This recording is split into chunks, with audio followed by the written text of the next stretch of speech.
안녕하십니까. 고려대학교 경제학과의 이종화입니다. 오늘 우리 송미령 장관님, 또 장대평 위원장님, 또 많은 기빈 여러분 와주시고, 또 우리 농업의 많은 유관단체 위원장님들, 또 기빈 여러분 반갑습니다. 또 오늘 발표해 주실 분들, 또 참석자 여러분, 이렇게 뵙게 돼서 이렇게 큰 행사인 줄 몰랐는데 우리 한두봉 원장님께서 정말 준비하시느라고 고생 많으셨습니다. 오늘 이렇게 뜻깊은 자리에서 또 초청을 받아가지고 한국 경제에 대해서 말씀드리게 돼서 영광스럽게 생각합니다.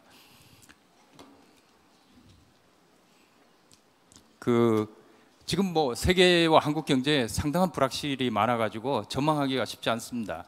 제가 2007년부터 2010년까지는 이제 아시아개발은행의 수석 이코노미스트로 있으면서 사실 경제 전망을 많이 했습니다.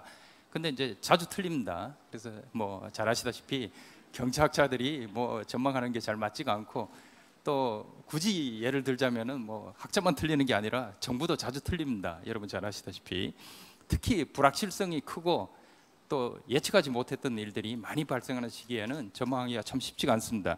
근데 오늘 어쨌든 뭐 최선을 다해보고요. 올 연말에 제가 얼마나 이제 전망을 잘했는지 그때 말씀해 주시면 감사하겠습니다. 하여튼 우리 또 농업, 농촌에 종사하시는 많은 분들이 또 일반 경제, 또 세계 경제가 움직이는 방향에 대해서 여러모로 또 이 파악을 하셔가지고 또 여러 계획을 세우시는데 하여튼 도움이 되는 그건 짧은 시간이지만은 그렇게 되도록 노력을 하겠습니다. 오늘 말씀드릴 내용은 이제 지금 현재 세계와 한국 경제가 어떤 방향으로 가고 있느냐, 특히 작년과 비교할 때 어떤 정말 차이가 있는지 이런 것을 가지고 이제 올해 일어날 변화를 잠시 예측해 보려고 하고요. 그 다음에 이제 한국 경제로 와서 한국 경제에서는 뭐 당장의 변화도 중요하지만은 또 큰 흐름을 또 가지고 구조적인 변화를 중심으로 우리가 앞으로 미래를 어떻게 대비를 하고 또 준비를 해 나가야 되느냐, 이런 문제로 말씀을 드리려고 합니다. 여러분 잘 아시다시피 2020년에 우리가 100년 만에 팬데믹을 맞았습니다. 그 이후에 아직까지도 완전하게 세계 경제가 회복된 것은 아닙니다. 여러분 잘 아시다시피 아직도 코로나를 걸리시는 분들이 있고, 이 질병도 완전히 끝나지는 않았습니다만은 그 위에 일어났던 많은 변화들, 세계 경제의 변화들, 또 미중 간의 갈등, 그 다음에 또 우크라이나의 전쟁, 또 최근에는 중동에서 벌어지고 있는 여러 가지 사태들이 앞으로 일어나는 그 이후에 큰 변화들이 계속 변화하고 있기 때문에 정말 예측하기 어려운 오늘 주제의 불확실의 그런 시대를 우리가 맞이하고 있습니다. 그런데 여러분이 이런 시기에 어떤 이제 우리가 희망의 불빛을 가지고 미래를 예측하고 미래를 보고 앞으로 나가야 될 것인가 하는 게 이제 제가 말씀드릴 내용인데요. 여러분 보시면은 이 사진에, 저 사진의 맨 끝에, 이 길이 끝에 서 있는 사람의 그 앞에는 과연 무엇이 펼쳐져 있다고 이제 생각을 하십니까? 사실 뭐 저 밑이 상당히 가파른 산길일 수도 있고, 우리는 너무 불확실이 많아서 저 앞에를 볼 수가 없습니다. 저 사람은 보고 있지만은, 또는 저 이후에는 정말 평탄한 길이 펼쳐지면서 더 밝은 길이 올 수도 있습니다. 다만 우리가 알고 있는 것은 뭐냐 하면은 시간은 앞으로 갈 뿐이지 뒤로 가지는 않습니다. 그러니까 뒤로 돌아갈 수는 없는 것이고, 어떻게 하면은 저 앞의 길을 잘 예측을 해서 미래를 잘 대비하고 또 올 한 해뿐만 아니라 미래에 몇 10년, 20년을 내다보고 또 개인의 삶을 준비해 나가고, 또 정부는 정부가 해야 될 일을 하는, 그렇게 할 수 있는 그런 것을 이제 한번 말씀을 드려보려고 합니다. 그래서 2024년 이제 세계가 가고 있는 방향을 좀 이제 말씀을 드리려고 하는데요. 몇 개 이제 그래프들을 중심으로 말씀을 드리겠습니다. 왼쪽에 있는 그림은 이제 성장률을 보여주는 것인데, 작년에 비해서 어느 정도 생산이 늘어나고 있느냐를 보면은 계속 플러스로 가다가 큰 이제 두 번 글로벌 금융 위기와 팬데믹 때문에 상당히 내려갔다가 이제 내려가는 방향을 보여주고 있는데요. 그 이후에 회복이 됐다가 조금씩 내려가는 경향을 보이고 있고, 이게 지금 또 지속이 됩니다. 그런데 이제 많은 사람들이 뭐라고 얘기를 하냐면 세계 경제는 올해 연착륙을 할 것이다, 이렇게 말을 합니다. 이 연착륙이란 말은 이제 비행기에 비유하자면은 착륙을 할 때 충돌하는 것이 아니고 천천히 내려가면서 그래도 안정적으로 성장 궤도를 유지한다는 뜻입니다. 그래서 올해는 작년에 비해서 미국 경제도 약간 내려가고 여기 보시면은 뭐 이제 IMF가 예측한 숫자를 제가 적어놨습니다. 또는 중국 경제도 뭐 5.0 하다가 4.2로 약간씩은 내려가지만은 일본도 이제 올해는 작년 같지 않을 거라고 얘기를 합니다. 그렇지만은 크게 나빠지지 않을 거라고 생각하고 이것이 굉장히 좋은 뉴스로 전 세계에 지금 받아들여지고 있고 이게 이제 주식시장에서도 사실 좋은 뉴스로 받아들여지고 있습니다. 그래서 올해는 키워드가 세계 경제는 연착륙이다 이렇게 이제 얘기를 하고 있습니다. 그래서 이 경제의 흐름을 그 올라가는 이 성장세를 보면은 약간씩 내려가지만은 그래도 안정적으로 올해는 유지가 될 것이고 이게 세계 경제에 지금 좋은 뉴스로 작용하고 있습니다. 그 다음에 또 하나는 이제 우리가 사실 이 물가가 작년에 상당히 높았는데 이 원자재 가격도 이제 안정세가 되고 있고 뭐 이제 불안정한 요인이 있지만은 유가도 그렇고 식량 가격들도 내려간 상태에서 안정적으로 유지될 것으로 많이들 예측을 하고 있습니다. 그리고 이 미국의 소비자 물가 상승률과 유럽의 소비자 물가 상승률, 생활 물가도 뭐 물가 자체는 이제 높은 수준에서 유지가 되고 있어서 많은 사람이 어려움을 겪고 있지만은 증가하는 율 자체는 이제 둔화가 되면서 그래도 물가 상승률이 안정적으로 갈 것이라고 예측을 하고 있습니다. 이것도 이제 많은 사람들이 작년에 비해서는 상당히 좋은 뉴스로 받아들여지고 있습니다. 제가 이제 희망적인 얘기를 많이 하고 그다음에 조금 어려운 거는 나중에 말씀을 드리겠습니다. 근데 이게 이제 우리가 세계 경제를 보면은 그래도 성장률이 좀 내려가고 있지만은 물가가 안정된다는 게 당장 정부의 정책에 미치는 것은 어떤 것이 있느냐? 우선 금리를 낮출 가능성이 상당히 높아지게 됩니다. 왜냐하면 금리를 올렸던 이유가 물가 상승률이 너무 높아서 그런 것이기 때문에 지금 많은 예측은 미국 연준 금리를 담당하는 미국 연준에서 금리 상승을 이제 그만하고 있는 상태죠. 지금 굉장히 빨리 올라갔지 않습니까? 뭐 미국만 그런 게 아니라 유럽 중앙은행도 굉장히 빨리 올렸는데 이게 2022년부터 물가가 오르기 시작하니까 그런데 지금 이제 정지된 상태죠. 이게 올해는 이제 한 3번 정도는 내려갈 것으로 이제 평균적인 예측은 그렇습니다.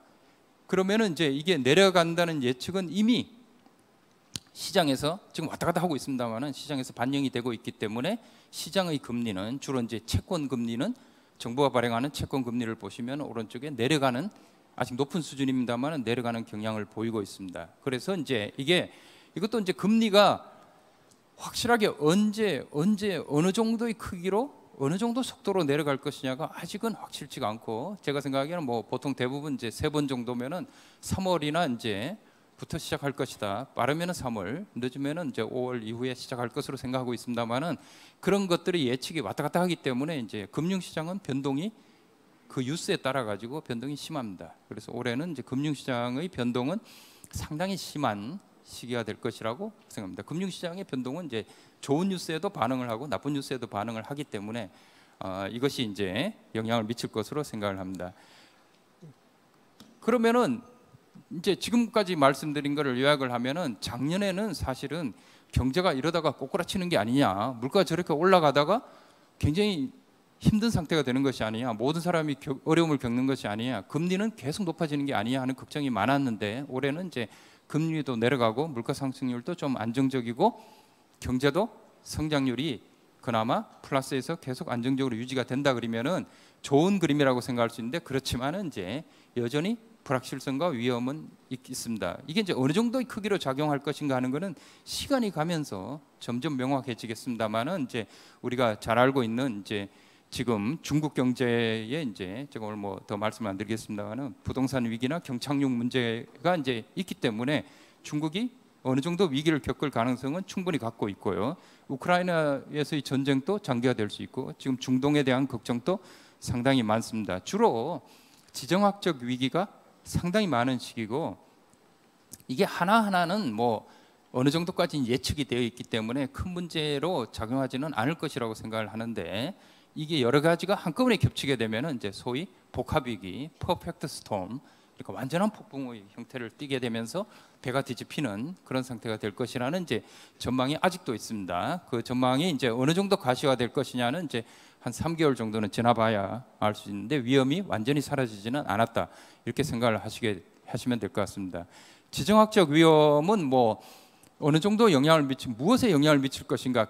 예를 들어서 뭐 우크라이나에 문제가 생기면은 그 자체로 또는 중동에서 그 문제는 뭐 않지 않느냐 이렇게 생각할 수 있지만은 중동의 부분을 통해 가지고 해상의 운송 문제에 영향을 미치게 되니까 국제 교역에 이제 영향을 미치게 되는 거죠. 그래서 지금의 전망은 사실 2023년에는 국제 교역 양이 하나도 거의 늘질 않았습니다. 그런데 올해는 2%, 앞으로 3% 증가할 것이라고 이제 세계은행에서도 예측을 하고 있고, 이런 전망들이 사실 무역에 의존하는 경제들에게는 상당히 좋은 뉴스입니다. 그렇지만은 이제 이 중동을 중심으로 지정학적 위기가 점점 높아지고 있기 때문에 이 문제에 대해서는 이제 앞으로 좀 더 지켜봐야 되겠습니다만, 지금의 일반적인 전망은 이제 국제 교역이 증가하면서 무역이 회복될 것이라고 이제 생각을 하고 있습니다. 그럼에도 불구하고 사실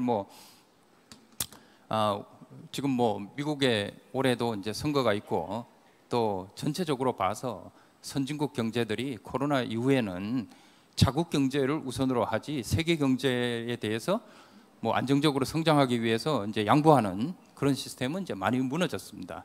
또 심지어는 이제 경제를 무기로 삼아 가지고 경제 봉쇄를 한다든가 또는 여러 가지 이제 압력을 넣는데 사용하거나 관세를 올리거나 비관세 장벽을 크게 하고, 그 다음에는 이제 좀 더 우호적인 국가들과만 무역을 더 많이 하거나 자기 나라의 투자 기업을 자기 나라로 돌아오게 하거나 이런 이제 위험을 축소하는 전략을 하기 때문에 이것이 세계 경제를 이제 분열시키는, 우리가 이제 지정학적인 분열이라고 부릅니다만은 이 분열 현상이 계속되기 때문에 지정학적 위기는 지속될 것으로 생각을 하고 있습니다. 이것이 이제 한국에는 경제뿐만 아니라 안보에 상당한 위협 요인으로 올해도 계속되게 돼 있고, 이랬을 때 이제 우리는 이제 사실 미국뿐만 아니라 중국에도 이제 의존하는 경제이기 때문에 무역 면에서 상당히 이제 어려운 상황이 지속될 것으로 이제 생각하기 때문에 여기에 대한 대비가 굉장히 중요한 시기가 되겠습니다. 그리고 저도 이제 최근에 국제 회의 때문에 미국에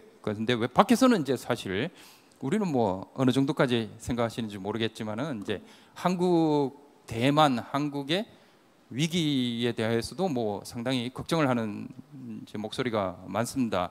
이렇게 지금 여러분 누구신지 다 아는 6명의 지도자가 있는데, 이 대만을 중심으로 이제 벌어지고 있는 일은 잘 아실 테고요. 남북 한도 위기가 이제 상당히 있다고 생각을 해야 되고요. 그 다음에 이제 더욱 중요한 거는 푸틴은 이제 올해 여기 많은 사람들이 선거를 겪게 됩니다. 푸틴은 이제 올해 4월달에 선거하지만은 선거에서 물러날 가능성은 이제 제로고, 그러니까 위에 있는 세 사람, 북쪽에 있는 셋의 지지 기반은 굉장히 견고한 데 비해서 이 한국의 이제 한미를 중심으로 하는 삼각구도는 이제 이 일본도 사실 굉장히 약한 편이고 언제 바뀔지 모르고, 미국도 지금 이제 선거가 진행되면서 여론에서는 이제 상당히 바이든이 밀리는 상황입니다. 그렇기 때문에 이제 이런 것들이 한국을 중심으로 하는 지정학적인 역량에 어떤 영향을 미칠 것인가 하는 게 한국 경제에 파급되는 영향은 굉장히 크죠. 한국이 외부의 금융시장도 굉장히 개방된 경제고 또 상품시장도 굉장히 개방된 경제이기 때문에 우리가 사실 이 부분에 대해서도 최근에 정부에서도 경제안보에 대해 신경을 많이 쓰고 있습니다만은 올해 이런 부분에 대해서 이제 많은 분들이 주목해서 봐야 될 부분이라고 이제 생각합니다. 한국은 그러면 이제 전망은 이제 한국은행이 하고 있는 걸 중심으로 제가 말씀을 드리면은 한국 경제의 수출이 이제 지금 사실 작년 말부터 이제 상당히 회복세로, 아까 국제 교역 양이 늘어나면서 세계 공급망이 흔들렸던 부분이 이제 거의 다 사라졌습니다. 그렇기 때문에 반도체 수출이 상당히 올라가는, 저 파란색 보시면 올라가는 성향을 보이고 있고 수출 자체가 회복된, 내수는 이제 아직 문제가 있습니다만은 이제 앞으로 투자만 이제 좀 회복이 되면은 경제가 2% 이상의 성장을 할 것으로 많은 사람들이 이제 기대를 하고 있습니다. 그래서 이 전망이 맞으면 이제 작년보다 한국 경제는 세계 경제의 회복에 그래도 힘입어 가지고 무역을 중심으로 경제 상황이 좀 나아질 것으로 전망을 하고요. 더더욱이나 이제 서민들 입장에서는 이제 그동안에 이제 문제가 되던 고물가나 고금리 부분에서 그래도 물가가 이제 상승률이 내려가고 그 금리도 이제 내려갈 것으로 예상을 하면은 한국의 그 오른쪽 그림을 보시면은 그 한국 금리하고 이제 미국 금리가 섞여져 있는데 시장 금리인데 구별이 안 되실 정도로 같이 움직여 나갑니다. 굉장히 개방된 경제이기 때문에 사실 국제 시장에서 이 금리를 따라서 한국 금리가 움직이기 때문에 결국 미국 금리가 어떻게 움직이냐가 한국의 금리를 많이 결정하게 되고, 그 아까 전망에 이루어서 미국이 금리를 낮춘다 그러면은 한국의 금리도 내려가고 이것이 이제 여러 가지 금융시장에 주식시장, 채권시장에 영향을 미칠 것으로 예상을 되고요. 그리고 이제 고금리, 고물가에서 이제 좀 내려간다고 하면은 아무래도 민생 경제에는 도움이 되는 그런 상황이 될 것 같습니다. 위험 요인에서 이제 가장 많이 얘기가 되고 있는 거는 이제 한국은 부동산 시장과 이와 관련된 이제 대출에서의 연체율이 높아지고 있는 부분입니다. 많이들 아시다시피 부동산 시장은 이제 지금 또 그 가장 왼쪽 그림에서 노란색 막대가 거래량입니다. 그리고 거래량이 상당히 이제 위축이 된 상태고 가격도 크게 오르지 않는 상태가 지속되고 있습니다. 그리고 이제 제일 오른쪽 그림에 있는 부동산 PF 대출 잔액이 134조에 달하고 굉장히 80몇 조에서 5년 만에 그렇게 올라갔습니다. 굉장히 많이 증가했고 그 연체율이 특히 증권사의 PF는 연체율이 굉장히 많이 올라간 상태입니다. 그래서 올해 이 부분은 이제 상당한 위험 요인으로 계속 이제 정부가 신경을 쓰고 있습니다만은 이제 어떻게 되든 이제 연착륙이 되는 방향으로 가야 되고 가계 대출의 연체율도 높아지고 있는데 특히 이제 이 취약한 계층들의 연체율이 상당히 올라가고 있고 특히 제2금융권에서는 올라가는 경향이기 때문에 한국은 금융시장은 이제 좀 문제가 있고 제가 산업 부분은 뭐 앞으로 이제 많이 또 농업과 관련된 부분을 하실 거기 때문에 이 정도만 이제 얘기를 하고요. 제가 이제 지금부터 말씀을 드릴 얘기는 이제 이런 불확실의 시대에 어떻게 이제 대응할 것이냐에 대해서 이제 간략하게 말씀을 드리겠습니다. 그래서 이제 먼저 큰 그림에서 이제 조금 생각을 해보면은 이 문제 얘기는 뭐냐하면은 한국 경제를 이해할 때 그럼 2024년을 넘어가면은 문제가 없는 것이냐 그런 건 아니죠. 이제 큰 그림으로 보게 되면은 한국 경제는 저성장과 양극화의 문제가 계속 지속되고 있습니다.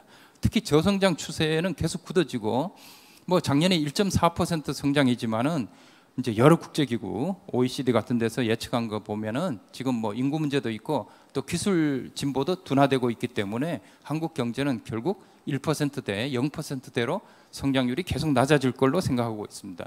더더욱이나 한국 경제는 90년대까지만 해도 사실 전 세계에서 상당히 평등한 국가였지만은 그 이후에 이 불평등도는 여기서는 이제 제가 상위 10%의 소득 비중으로 이제 예측을 했는데 전 세계의 다른 나라들도 많이 그 시기에 증가를 했습니다. 무역 부분도 있고 기술 부분도 있고 여러 가지 요인이 있습니다만은 어쨌든 소득 불평등도가 굉장히 높아졌습니다. 이 두 가지는 저성장과 양극화의 문제는 사실 이게 해소되지 않으면은 국민들의 경제적인 어려움은 굉장히 큰 것이죠. 그러니까 사실 이 두 문제를 어떻게 해결할 것이냐가 올 한 해 이상을 한국 경제 구조적인 문제의 큰 부분이라고 생각할 수가 있습니다. 왜냐하면은 국가 경제를 우리가 이제 문제를 크게 보면은 사실 성장하는 부분, 이 소득이 늘어나야 되니까, 그다음에 안정을 시키는 부분, 그다음에 분배의 평등이 같이 이루어져야 되는데 이걸 이루려면은 누구 한 사람이 할 수 있는 건 아니고 여러 가지를 같이 합쳐갖고 해야 되는데 경제학에서는 이제 최소한 세 가지, 결국 사람과 기술과 정부의 정책과 제도가 이 세 가지가 잘 합쳐져야 결국 경제가 이제 여러 가지 문제를 해결할 수 있다고 생각을 하는데 대내적인 환경과 대외적인 환경이 상당히 문제가 많으면은 이 문제를 해결하기가 점점 힘들어집니다. 대내적인 환경은 여러분이 잘 아시는 큰 그림, 아까 우리 또 여러 말씀이 있으셨습니다만 인구의 고령화와 저출산 문제가 사실 굉장히 큰 문제고 대외적인 환경은 아까 말씀드린 이제 미중 갈등을 포함한 지정학적 위기가 국제 이 환경에 사실 의존해야 되는 한국 경제에는 굉장히 어려운 상황이라고 생각할 수가 있습니다. 그래서 이제 이 문제를 그러면은 이제 잘 해결해 나가면 되지 않느냐 이렇게 생각할 수 있는데 제가 이걸 해결해 나가려면은 제가 좀 전에 그림에도 이제 보셨습니다만은 뭐 인적 자원, 기술, 제도 정책을 잘 해 나가야 되는데 지금 어느 부분도 만만치가 않습니다. 인적 자원은 이제 저출산 고령화뿐만 아니라 사실 그 신기술을 습득하기가 기술 발전 속도가 너무 빨라가지고 이거 참 적응해 나가기가 쉽지 않죠. 기술은 이제 창의력이 있는 인재는 부족하고 우리가 여러 가지 시스템에서 부족한 부분이 많습니다. 제도는 이제 한국이 굉장히 빠른, 전 세계에서 가장 빠른 속도로 선진국이 되면서 그게 제도나 정치가 그걸 못 따라가고 있는 부분이 있기 때문에 이걸 다 바꿔나가기가 사실 있는 걸 바꿔나가기가 어려운 부분이 있죠. 또 한국은 이제 많은 국제기구에서 평가하기를 사회자본이 부족한 나라라고 얘기를 하는데 이 사회자본이라는 말은 무슨 뜻이냐면은 어떻게 받아들일지 모르지만 한국 사람들 간의 이제 신뢰감이나 서로 간에 이제 도와주고 하는 부분이 사실 조사를 해보면은 굉장히 낮습니다. 그래서 이 부분은 우리가 이제 어떤 사회적인 유대감을 어떻게 이제 올려가야 되냐 하는 게 이제 중요한 이슈인데, 아까 양극화도 말씀드렸는데 이 양극화라는 게 뭐 제가 소득만 말씀을 드렸습니다만은 지역 간에도 이제 양극화 문제가, 지역과 이제 서울 간에 뭐 이런 수도권과의 그 양극화 문제도 있는 거고, 또 여러 가지 사회 집단 간에 이제 불평등도가 이제 커지고 있는 부분이 있어가지고 이 사회적인 유대감을 어떻게 이제 더 높여갈 것이냐가 이제 사회적으로도 중요한 문제고, 경제적으로도 사실 경제 정책이 제대로 가기 위해서는 그런 부분이 굉장히 중요한 부분이라고 이제 생각을 할 수가 있습니다. 그다음에 이제 정부 정책은 뭐 지금 정부 부채가 너무 많이 빠른 속도로 늘어나가지고 전 세계적으로 이제 경고하는 부분이 많고, 그렇기 때문에 정부가 할 수 있는 부분이 이제 점점 줄어들고 있고, 포퓰리즘적인 정책이 이제 많아지고 있는 것도 정부에게는 부담이 되고 있고요. 그런 부분들을 이제 해소를 해나가야 된다고 이제 생각을 합니다. 저출산 고령화에 대해서 이제 생각을 해보면은 뭐 한국 경제의 이제 큰 아까 환경의 변화죠. 한국이 지금 한 30년 전을 보면은 이제 1990년에 합계 출산율이 1.6이었고 지금 뭐 출생아 그때 65만 명이었는데 지금 잘 아시다시피 25만 명. 그다음에 출산율은 뭐 0.7대로 이제 낮아졌습니다. 전 세계에서 가장 낮은 수준입니다. 그리고 인구가 이제 감소하고 있고 65세 인구는 계속 늘어나고 있습니다. 뭐 늘어나는 게 문제라는 뜻은 아니고, 근데 이제 올해 980만 명, 내년에 이제 1000만 명. 그래서 총 인구의 20%가 이제 65세를 드디어 넘는 그 베이비붐 세대가 이제 다 65세 이상으로 가면서 이렇게 되게 됩니다. 그러면 이제 어떻게 대응할 것인가 하는 게 이제 사실 뭐 고령화 문제는 뭐 그 한국 경제 전체의 문제이기도 하고 아까 농업에서의 문제이기도 하고 그럽니다. 그래서 어떻게든 이제 노동력을 양적으로 늘리고 질적으로 이제 향상을 해야 되는데, 물론 이제 장기적으로는 출산율을 늘리는 부분이 있는데 출산율을 늘리기가 시간도 걸리고 쉽지 않은 이제 문제가 있습니다. 그 자녀양육에 시간과 비용이 이제 많이 들어가니까 사실 또 이제 고학력자가 많은 이 국가일수록 이제 자녀의 숫자가 낮아지는 게 일반적인 현상이고, 이걸 벗어나기가 어려운 데다가 한국은 이제 결혼을 하고 아이를 놓는 것이 이제 현실이기 때문에 비혼 출산율이 이제 OECD 국가에서는 뭐 절반인 나라도 있지만은 한국은 0.2%, 일본과 마찬가지로 전 세계에서 가장 낮은 나라입니다. 그러니까 제도적으로도 출산율이 내려가기가 상당히 힘들고, 그렇기 때문에 이제 사실은 이제 첫 번째는 뭐 많은 사람이 얘기합니다만은 여성의 경제활동 참가율이 더 높아져야 됩니다. 왜냐하면 이제 여성의 경제활동 참가율은 뭐 특히 30대 후반부터 40대가 많이 낮지만은 평균으로도 56%고 남성이 74%에 비해서는 훨씬 낮은. 그 다음에 고령층이 어떻게 이제 일을 하게 할 것인가가 굉장히 중요한 이슈입니다. 근데 지금 일을 사실 많이 합니다. 뭐 64세가 지금 63%가 일을 하고 있고 65세, 69세인 분 여기 계시면은 다들 놀지 않냐 이런 생각할지 모르지만 51%가 일하고 있습니다 지금. 그렇기 때문에 이게 굉장히 높은 수준인데, 문제는 이제 생산적인 일에서 만족할 만한 일을 하느냐가 이제 사실 문제고, 또 정년이 한국은 오래된 직장, 자기가 처음에 오래 있던 직장에서 나오는 나이가 49세입니다. 지금 전 세계에서 가장 빠릅니다. 그렇기 때문에 빨리 나와가지고 그 다음 일을 사실 그만 못한 일을 하다가 이 불만족이 크기 때문에 이걸 어떻게 이제 정년을 연장하고 재취업을 시키고 임금 체계를 개편할 것이냐가 이제 중요한 이슈고요. 그 다음에 이제 이 뭐 큰 화두가 인공지능 AI 아닙니까? 여기에 맞는 교육과 이제 평생 학습 체계를 어떻게 만들어갈 것인가. 저도 학교에 있습니다만은 사실 뭐 AI에 맞는 교육을 어떻게 시키냐가 굉장히 중요한 이슈 중에 하나입니다. 그래서 이제 이런 문제들이 이제 앞으로 중요한 이슈고요. 그 다음에는 이제 이 기술 자체를 발전시켜야 되는데, 한국이 뭐 대기업을 중심으로 기술에 많은 부분에서 세계의 첨단 기술을 끌고 가는 부분이 있습니다만은 기술 선도국들 미국이나 또 커오는 중국과 비교하게 되면은 아직도 뒤처지는 부분이 상당히 많이 있고요.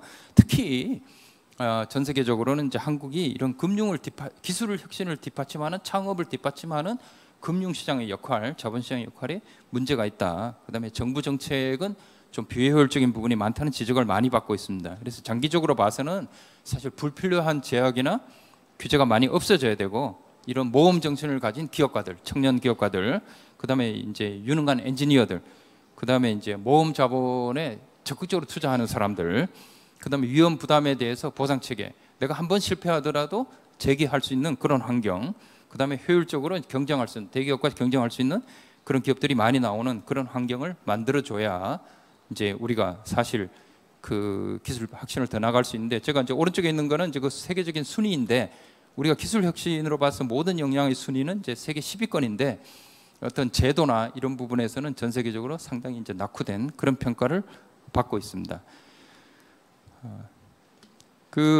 저한테 주어진 시간이 이제 거의 뭐 한 5분 정도 남았는데요. 제가 이제 미래를 향한 이제 몇 가지 제언으로 제 말씀을 정리했습니다. 특별히 뭐 농업에 관한 거라기보다 이제 오늘 이 기회에 여러분들에게 이제 좀 도움이 되는 생각을 이제 해보려고 하는데, 우선 이제 제가 아까 말씀드렸습니다만은 이제 사실 미래를 준비할 때 이제 세계 경제가 어떻게 바뀌고 있느냐, 그 다음에 한국을 둘러싼 지정학적인 부분에서 어떤 변화가 일어나고 있느냐에 대해서 많은 사람이 관심을 가져야 될 수밖에 없는 상황입니다. 지금 그 자체 하나하나의 뉴스가 한국에 미치는 영향이 워낙 크고, 아마 농업 부분에도 마찬가지고, 그렇기 때문에 이런 부분을 미리미리 잘 파악을 하고 이제 대응을 해나가는 것이 뭐 정부뿐만 아니라 기업이나 어떤 조직이나 다 중요하다고 생각할 수 있고요.